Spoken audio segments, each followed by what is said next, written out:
Hi friends, welcome back to our channel. దేశ ప్రజలంతా దశాబ్దాలుగా ఎదురుచూస్తున్న రామ మందిరం పూర్తయింది. రామ మందిర్ నందు జనవరి 22న శ్రీరామచంద్రమూర్తి విగ్రహ ప్రతిష్టాపన కోసం అందరూ ఎదురుచూస్తున్నారు. అయితే ఆలయ నిర్మాణ సమయంలో చాలా మిరాకిల్స్ జరిగాయి.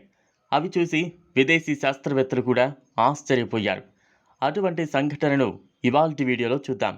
సో వీడియో స్కిప్ చేయకుండా ఎండ్ వరకు మిస్ అవ్వకుండా చూడండి. ఆలయ నిర్మాణ సమయంలో 1200 స్తంభాలకు డ్రాయింగ్ ఇవ్వడం జరిగింది. ఈ డిజైన్లో చాలామంది ఆర్కిటెక్టులు మరియు శాస్త్రవేత్తలు పాలుపంచుకోవడం జరిగింది. ఇందులో డేవిడ్ అనే విదేశీ శాస్త్రవేత్త కూడా ఉన్నారు. ఒకరోజు డేవిడ్ ఆలయ పరిసరాల్లో తిరుగుతూ ఉండగా ఒక చోట భూమి మృదువుగా ఉండటం చూసి అక్కడ తవ్వమని ఆదేశించారు. వారు అక్కడ తవ్వి చూడగా ఒక నీటి ఊట ఉత్పన్నమైంది. ఇది చూసి అక్కడ ఉన్నవారు ఆశ్చర్యపోయారు.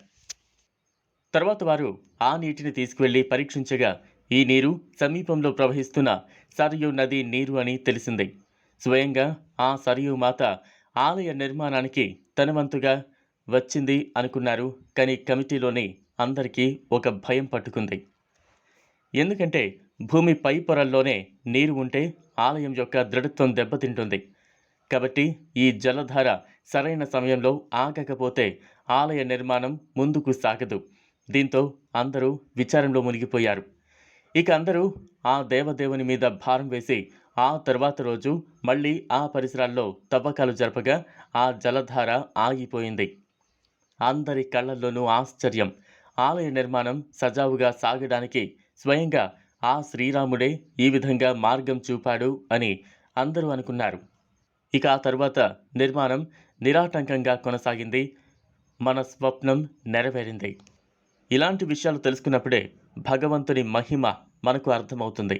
మనకు దేవుడి మీద నమ్మకం, విశ్వాసం బలపడతాయి. జై శ్రీరామ్.